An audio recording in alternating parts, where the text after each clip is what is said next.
Bien, buenos días. ¿Está toda la prensa? Ah, ya, que no los veo y estoy sin lentes, perdón. No los veo, no les veo las caras. Bien, buenos días. Obviamente queremos comenzar esta vocería deseándole todo el éxito a los casi 300.000 estudiantes que van a rendir la prueba PAES del 2024 en 200 comunas del país. El ministro de Educación estaba en una pauta recientemente sobre esto, pero el mayor de los éxitos, estos son momentos que efectivamente muchas veces determinan el futuro de nuestros jóvenes y esperamos que les vaya muy bien en esta prueba. A propósito de educación, además tenemos en minutos más la presentación del proyecto para la tan anhelada reparación de la deuda histórica y sobre eso nos vamos a referir un poquito más adelante. Ahora, el fin de semana ustedes vieron al gobierno desplegado en el combate y prevención de los incendios. Estuvo el presidente de la República y también nuestras autoridades junto con las instituciones correspondientes señalando las nuevas inversiones para esta tarea. Todos saben que nuestro gobierno ha sido el que más ha invertido en prevención y combate a los incendios a propósito de la magnitud de no solo el cambio climático que está teniendo en Chile y en el mundo, que produce más incendios, sino que también a propósito de aquellos criminales que provocan incendios en nuestro país. La gran mayoría de los incendios son por origen antrópico, es decir, por causas humanas, y algunos lamentablemente han sido con intención. Y en esto queremos ser sumamente claros en dos cosas. Primero, vamos a seguir poniendo recursos, poniendo todos los esfuerzos en el combate y la prevención como corresponde, pero también queremos decirle a aquellos criminales que han provocado incendios, y más aún los que han tenido resultados de muerte, es que no va a haber impunidad. La justicia ya está actuando y las penas asociadas a estos delitos son de las más gravosas que existe en nuestra legislación. Por lo mismo, esta semana va a partir también una campaña de toma de conciencia sobre esto, porque no van a bastar los tanques que estamos poniendo a disposición, los recursos en brigadistas, las mayores preparaciones, los mayores despliegues territoriales, tanto de los funcionarios de CONAF como de Senapred, bomberos y otros, sino que también la campaña de toma de conciencia. Que sepan todos y todas las penas que se arriesgan por provocar un incendio en nuestro país, considerando además que lamentablemente el último gran incendio que vivimos tuvo importantes resultados de muerte que todavía nos pesan y lamentamos profundamente. Ahora, sobre la agenda de gobierno, les decía anteriormente, hoy día tenemos la firma del proyecto de ley que contiene la propuesta de reparación de la deuda histórica a la y los docentes del país. Esto no es menor. Esto es otro acto de justicia por décadas esperado que no se había resuelto en Chile. Y quiero ponerlo en ese marco porque los detalles obviamente los dará el presidente en breves minutos más. Sin embargo, hemos tenido que asumir la reparación de distintas deudas que no se habían resuelto durante décadas. La deuda histórica, más o menos 40 años, desde que se inició el daño previsional a nuestros jubilados, han muerto muchos profesores y profesoras de nuestro país esperando esta reparación por parte del Estado de Chile. Y por lo tanto, no solamente es una buena noticia que con acuerdo de los profesores y profesoras hoy día podamos dar firma por fin a un proyecto de estas características, sino porque da cuenta que tenemos un compromiso real con hacernos cargo de las injusticias y avanzar en lo que es justo para nuestro país y para nuestros compatriotas. Lo mismo lo hicimos con el pago efectivo de pensiones de alimentos. Miles de mujeres luchando día a día para que los padres de sus hijos le pagaran las deudas de pensión de alimentos que eran derecho de sus hijos y adolescentes, niños, niñas y adolescentes. Hoy día esas mujeres están recibiendo los recursos que se le adeudaban. ¿Por qué? Porque es lo justo, porque es lo que corresponde. Lo mismo con la ley de pesca. El haber avanzado en cambiar el corazón de la corrupta de ley de pesca es algo que venían demandando durante años nuestros pescadores artesanales. Y hemos encontrado en este gobierno una solución para reparar esa injusticia en la distribución de la cuota pesquera para evitar la concentración de estas en un grupo de familias. Y así vamos a seguir avanzando. Y nos interesa que la reforma previsional no solamente sea una palabra de buena crianza, sino que sea una realidad. Y que nuestros jubilados y jubiladas que también vienen esperando durante décadas mejores pensiones, puedan ver que más temprano que tarde la reforma de pensiones sea una realidad y que les permita a fin de mes contar con una pensión mucho más digna, principalmente a las mujeres pensionadas.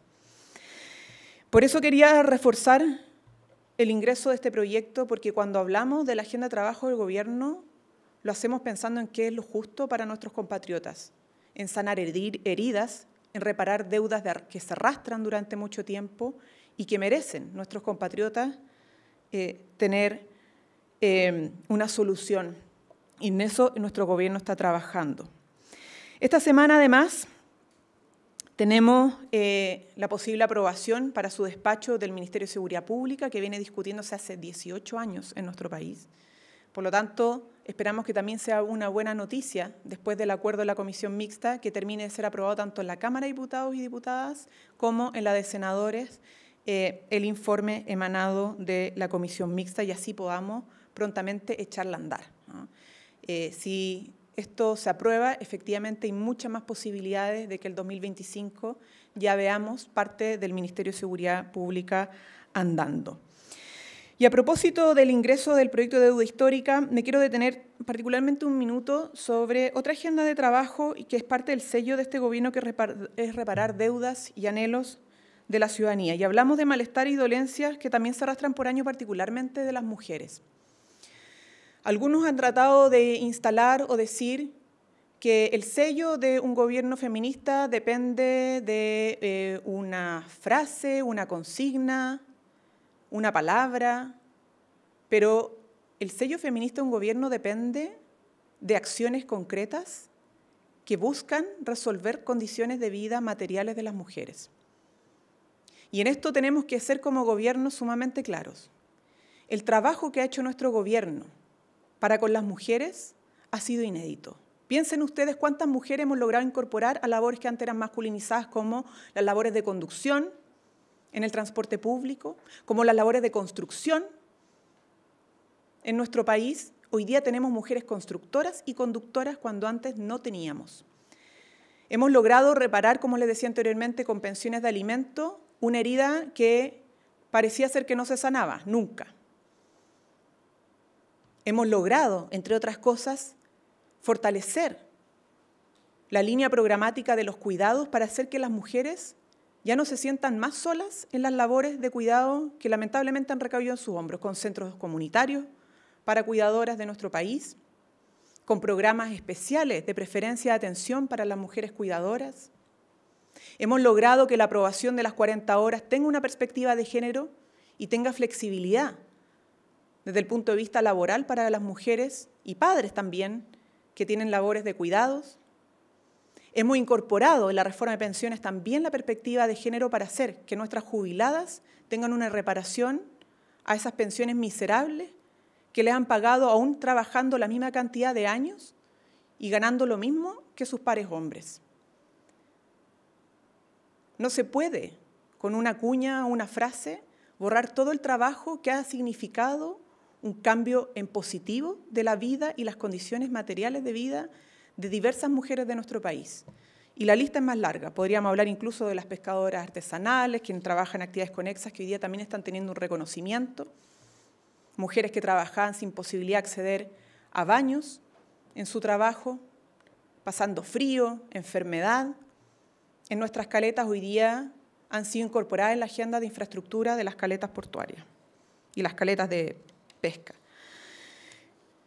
Tenemos, por lo tanto, una agenda que sigue en pie y que, pese a las dificultades, consideramos que no solo avanza, sino que también de aquellos temas pendientes tiene posibilidades de seguir avanzando con acuerdo del Parlamento. Y llamamos en ese sentido a no solo la mejor de las disposiciones del Parlamento para aprobar y seguir avanzando en la reforma de pensiones y en la agenda de seguridad, sino que también a concretar esa buena disposición.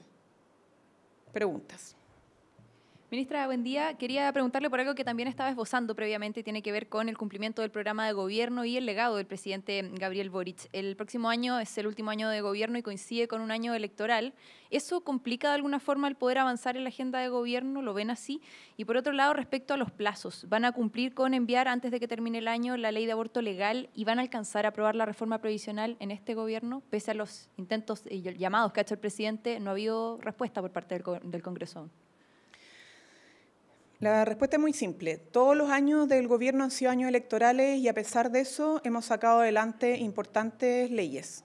El royalty minero, las 40 horas, el salario mínimo, el cambio a la ley de pesca, por ejemplo, y así. Entonces, no habría razón alguna para señalar que por ser otro año electoral más, no podamos seguir insistiendo y avanzando en los compromisos que tenemos con el país. Y respecto a los plazos, ¿la ley de aborto se va a enviar antes de que termine el año como prometió el presidente? ¿Se logra sacar también la reforma? La ley de aborto va. Y ahora también el esfuerzo principal que se está haciendo es defender el cambio de reglamento a la ley de 3 causales, que es como lo ha dicho también la ministra de la Mujer y Equidad de Género, porque una definición de mejorar la implementación de ese proyecto y la defensa, por lo tanto, al cambio reglamentario, que generó muchos perjuicios el reglamento anterior de implementación del gobierno anterior para el acceso a este derecho, pero al mismo tiempo se prepara la presentación del proyecto de ley de aborto y eso es parte de los compromisos y va a ir, sin lugar a dudas. Pero dentro del plazo, el presidente dijo antes de que termine el año. Y lo otro respecto a reforma previsional, ¿se llega al final del gobierno con la reforma aprobada? Eso es para eso estamos trabajando. Porque nosotros somos gobierno ahora y nosotros tenemos un compromiso con las prioridades ciudadanas.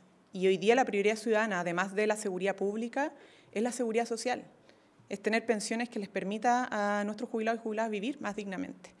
Por lo tanto, claramente estamos trabajando con todo para lograr hacer que el Senado cumpla con el compromiso que está en el protocolo de despachar en enero la reforma de pensiones y ya le quedaría entonces un trámite, esperamos mucho más expedito, que es de regreso a la Cámara de Diputados y Diputadas para que pueda validar o discutir rápidamente lo aprobado por el Senado. Entonces sí estamos trabajando para eso y somos persistentes, algunos nos han dicho que a lo mejor ingenuos, pero no creemos que somos ingenuos, porque lo que hemos vivido como experiencia en los años anteriores, cuando nos decían que era imposible, que los años electorales, que no iban a lograr los acuerdos, que las 40 horas no se podían hacer, que los salarios mínimos no se iban a lograr, está a la vista que sí lo logramos. Entonces, cuando el presidente habla del pesimismo estructural, se refiere un poco a eso, a creer siempre que las cosas no se pueden hacer. Y los hechos recientes dan cuenta de que sí se pueden hacer. ¿Que es fácil? No, nunca ha sido fácil. No lo es fácil, porque somos minoría en el Parlamento. Y cada vez que sacamos algún proyecto de ley adelante, lo tenemos que hacer con votos de la oposición y, por lo tanto, con incorporaciones que la oposición solicita a las reformas y a los proyectos de ley. No lo sacamos solo como nos gustaría inicialmente, sino que con acuerdos y modificaciones para que salgan a la luz. Lo último que no me respondió, si aborto se envía antes de que termine el año. Bueno, el año legislativo termina en enero. Lo importante es que el presidente comprometió el ingreso de este proyecto de ley y por lo tanto se va a ingresar. Tenemos hartos desafíos además en ley de eutanasia, en la agenda legislativa de seguridad, en terminar de sacar adelante el pacto fiscal, pero yo quiero insistir en esto, o sea, aquí hay una palabra y la palabra se cumple, que es que el proyecto de aborto va a ser ingresado como comprometió el presidente de la República. Esto sí, un día más, un día menos, una semana más, una semana menos, es una discusión secundaria en el entendido que el compromiso se va a cumplir. Ministra, el gobierno coincide con lo planteado con la ministra Jara en torno a que el pago de las cuentas a las personas, a la ciudadanía por parte de las ISAPRES es una burla, principalmente por algunos le devolvieron 30 pesos, 50 pesos, etcétera. Y si es así, ¿alguna reparación que hacen hoy a ese proyecto de ley que el gobierno apoyó e impulsó? Mire, o sea, ustedes saben que lo que se terminó de aprobar no era la propuesta original del gobierno. Nosotros advertimos las consecuencias que podía tener lo que solicitaba el Parlamento, algunos parlamentarios, respecto a los plazos. Y una de esas consecuencias es lo que estamos viendo, ¿no? Por lo tanto, yo creo que está de más decir que lo que terminó saliendo del Congreso fue fruto de un acuerdo con parlamentarios que, comisión mixta también, solicitaron ampliar los plazos. Todos sabían y nosotros expusimos lo que podía suceder con aquello. Y ahí está el resultado de la legislación.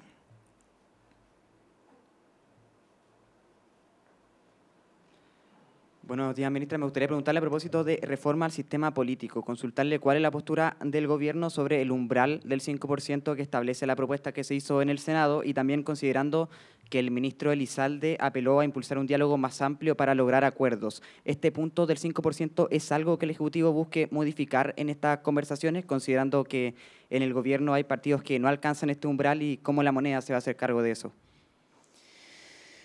Mire, sobre la reforma del sistema político, señalar varias cosas, y en línea de lo que también ha dicho el propio ministro Elizalde, quien es el que ha llevado más esta conversación. Nosotros consideramos que la moción presentada es un insumo más para un debate mucho más amplio, ¿no? Evidentemente, aquí hay una conversación que se tiene que dar con las distintas fuerzas políticas, que va a requerir un acuerdo. También estamos plenamente conscientes, y esto es importante decirlo, que si bien es necesaria una reforma al sistema político, la fragmentación de la política, la falta de legitimidad de los partidos políticos no se va a resolver solo con una ley antidíscolos o antipartidos chicos. Requiere un debate y una mirada mucho más a fondo, ¿no? Que es cómo al final los partidos políticos contribuyen a los acuerdos necesarios que faciliten la mejora de las condiciones de vida de nuestro país. También es importante señalar que estamos plenamente conscientes de que no se puede usar la reforma al sistema político como excusa para la imposibilidad de llegar a acuerdos. O sea, la ciudadanía necesita acuerdos hoy. Y por lo tanto, ojo con los que puedan señalar que para lograr mejores acuerdos, más acuerdos, hoy día necesitamos una reforma al sistema político. Son cosas distintas, ¿no? No vaya a ser que caigamos nuevamente en esa frase de rechazar para reformar y no nos autoengañemos, ¿no? Hoy día hay que tener acuerdo en pensiones. Hoy día necesitamos acuerdo para sacar el fin al CAE y aliviar la deuda de los estudiantes, los que egresaron de la educación superior endeudados. Hoy día necesitamos dar solución a la reparación de la deuda histórica, por eso el proyecto que ingresamos. O sea, necesitamos acuerdos hoy, ¿no? Y no que esto sea una excusa para lo otro. Y evidentemente hay cosas que son importantes debatir a la luz de los resultados de las últimas elecciones, ¿no? Algunos parlamentarios y sectores lo han planteado. Por ejemplo, la mayor incorporación de mujeres en el ámbito del ejercicio de la política. En la última elección no solo tuvimos bajas candidaturas femeninas, sino que también baja incorporación o baja elección de mujeres en los gobiernos locales y regionales, ¿no? Y por lo tanto, nosotros, como lo hemos dicho, tomamos nota de ese resultado y creemos que es un debate importante de dar la incorporación de más mujeres en los espacios de poder de cara a la próxima elección parlamentaria. Y si esto hace modificaciones al sistema electoral, evidentemente que es una discusión muy legítima y una oportunidad también para pensar en las mujeres de nuestro país nuevamente y decir cómo fortalecemos no solo sus derechos económicos, sociales, sino que también sus derechos políticos. Y sobre el tema del umbral del 5%, considerando esta molestia que ha generado en los partidos que son de gobierno, partidos más pequeños que no llegan a este umbral, ¿el gobierno planifica modificaciones dentro de esta materia, dentro de las conversaciones que se vayan dando? Mire, el ministro Elizalde lo ha dicho, nuestro interés, obviamente la discusión de umbrales o la discusión sobre, por ejemplo, pérdidas de cupos, cuando un parlamentario renuncia a un partido, etcétera, son discusiones de detalle, pero que al final, más que imponerse, tienen que acordarse con el resto de las fuerzas políticas. ¿Cómo enfrentar la fragmentación con acuerdos fragmentados? No se puede. O sea, hay que hacer acuerdos transversales y mayoritarios si lo que queremos es enfrentar la fragmentación. Por lo tanto, esto no va a avanzar con soluciones fragmentadas o divididas, sino que con una mirada más común. Y eso es lo que va a buscar el gobierno. Obviamente entiende que esto principalmente lo llevan los partidos, porque tiene que ver con modificaciones al sistema de partido, pero vamos a ser contribuyentes a que exista el máximo acuerdo posible para contribuir a enfrentar la fragmentación, entendiendo que no va a ser la única solución a este problema que tiene nuestro sistema político y, diría yo, también nuestra sociedad en general. Hola, ministra. Hola. En paralelo están exponiendo en el Congreso Miguel Crispi y Carlos Durán. Hay diputados que en esa misma instancia han cuestionado la evasión de preguntas por parte de Miguel Crispi, quien ha señalado que las conversaciones con el presidente son privadas. Y queríamos saber bajo qué normativa legal el gobierno se niega a dar este tipo de información, porque, por ejemplo, la Ley Orgánica Constitucional del Congreso dice que dichas personas deberán suministrar los antecedentes y las informaciones que les solicite la comisión. Esto es algo que está sucediendo, no me voy a referir hasta que termine la comisión investigadora al respecto, pero es parte de la premisa que se planteó en otra exposición hace un par de años atrás, a propósito de otra comisión investigadora. ¿Qué cosa, ministra? No nos queda claro. No, del mismo asesor cuando señaló que las conversaciones con el presidente no son conversaciones que uno tenga que estar ventilando por la prensa. Hay una institución que uno cuida y respeta, que es una institución republicana y no depende de un gobierno de turno. Ministra, la misma ley indica que si no quieran hacer pública esta información, puede haber una sesión secreta en esa misma comisión. ¿El gobierno se abre a la posibilidad de una sesión secreta en caso de que se requiera esta información que no se puede dar en público? No voy a hablar de casos hipotéticos que nos han pedido, pero hemos tenido otras situaciones que lamentablemente también terminan en la prensa. Ministra, a propósito de este tema y también todos los cuestionamientos al manejo de la moneda frente a las denuncias. Primero quería preguntarle, como vocería, ¿hay alguna autocrítica sobre la información entregada inicialmente sobre qué equipos de presidencia fueron los que dieron con la denuncia contra el presidente y que después esto se corrigió precisando que no eran equipos de presidencia, sino que abogados particulares del presidente, considerando que en términos judiciales las formas sí importan? Y lo otro, ¿qué lectura también realizan a propósito de los cuestionamientos a la ministra Orellana por su entrevista sobre el manejo del gobierno en el caso Monsalve? ¿Y cuáles serían los aprendizajes que como gobierno pueden dar cuenta a propósito de lo dicho por la ministra de la Mujer? Esta pregunta nos han hecho todos los días, toda la semana, y hemos respondido cada vez. Ha respondido la ministra Toá, ha respondido la ministra Orellana, he respondido yo. Ustedes tienen que diferenciar lo que es una vocería política y una vocería jurídica, y a veces en esas cosas se producen ciertas diferencias de lenguaje, ciertas precisiones, porque así funciona el sistema de vocería, ¿no? Sobre todo cuando estamos hablando de temas jurídicos. Pero los aprendizajes, las autocríticas han sido señaladas en varias oportunidades, en varias entrevistas. La ministra Toá lo hizo en la comisión investigadora ante el Parlamento, lo dijo en algunos puntos de prensa, la ministra Orellana también en una entrevista. Creo que hemos respondido bastante eso y ha quedado claro dónde están los puntos críticos y autocríticos en el manejo político de la situación. Pero como vocería de gobierno, ¿cuáles son estos aprendizajes de los que se pueden dar cuenta a propósito de lo que dice la ministra de la Mujer? Es que nosotros somos un gobierno. No hacemos evaluaciones cada uno por separado, hacemos evaluaciones de gobierno. Hola, ministra, buenas tardes. Quería hacerle dos preguntas de coyuntura, dos relacionadas con la seguridad. Una es respecto a la entrevista que dio este fin de semana la alcaldesa Claudia Pizarro, en la que aborda esta suerte de epicentro en la que se ha vuelto la comuna de La Pintana respecto al delito de homicidio. Ella menciona ahí que pidió una audiencia al presidente Gabriel Boric y que esta no se ha concedido. Quería preguntarle las razones detrás de eso y el interés del Ejecutivo de que efectivamente esa audiencia se pueda llevar a cabo. Y una segunda pregunta es sobre la gestión sobre los incendios. Preguntarle si la postura del Ejecutivo respecto a la generación de estos mismos, ¿tiene un rol las inmobiliarias en ello?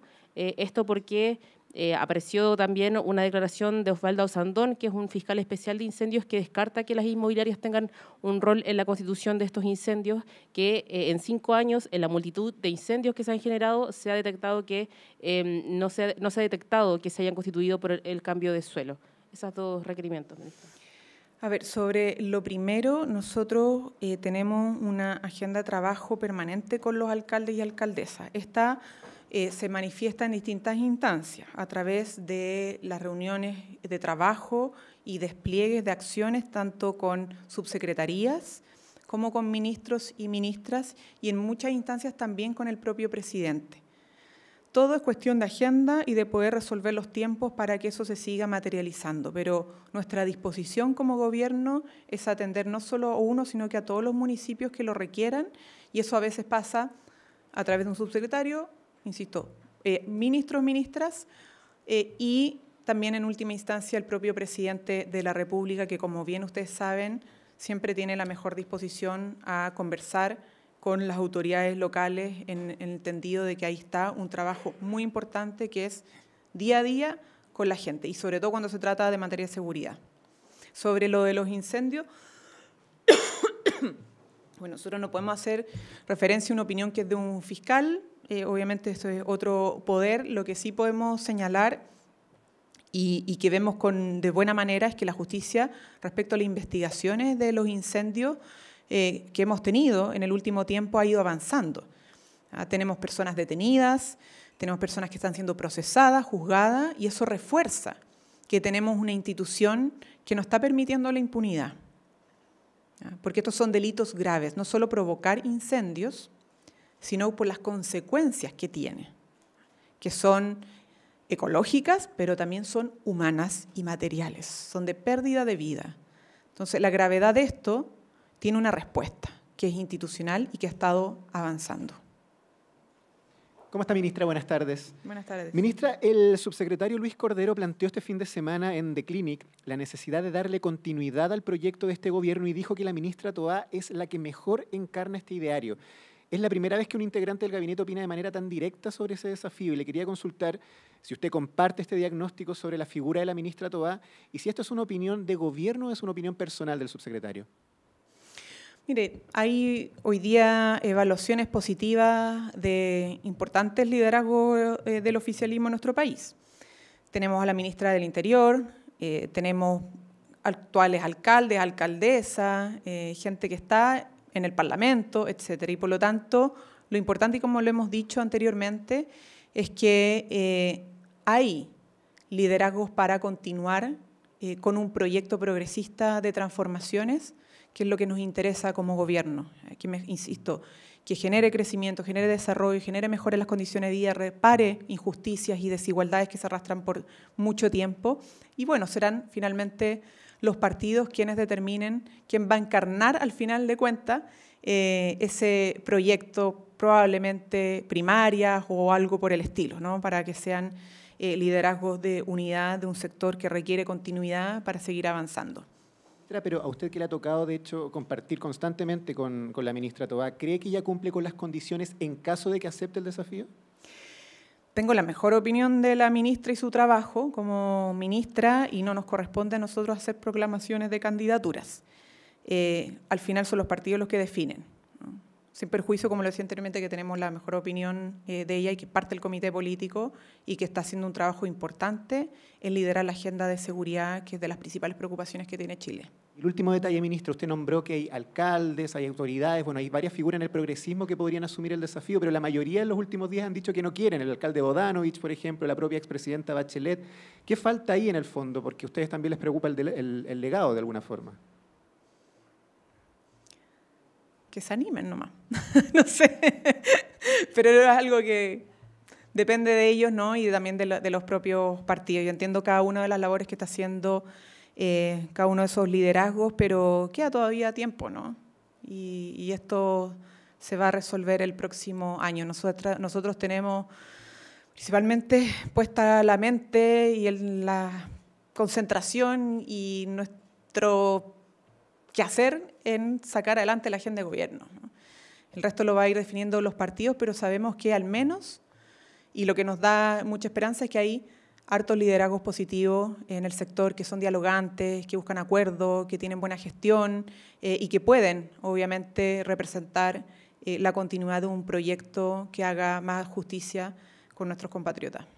Hola, ministra, muy buenas tardes. Quería consultarle la evaluación que hace el gobierno sobre los últimos resultados de la encuesta Academ, que posicionan a la exalcaldesa Matei como la política mejor evaluada y con mayor proyección, y bastante lejos de los candidatos que han salido del oficialismo, ¿cierto? Como lo decía mi compañero, la expresidenta Bachelet o el alcalde Bodanovich. ¿Cómo lo evalúan? ¿Cree usted que están en mal posición para el próximo año de cara a las elecciones presidenciales? Esto a propósito de las encuestas me estás preguntando.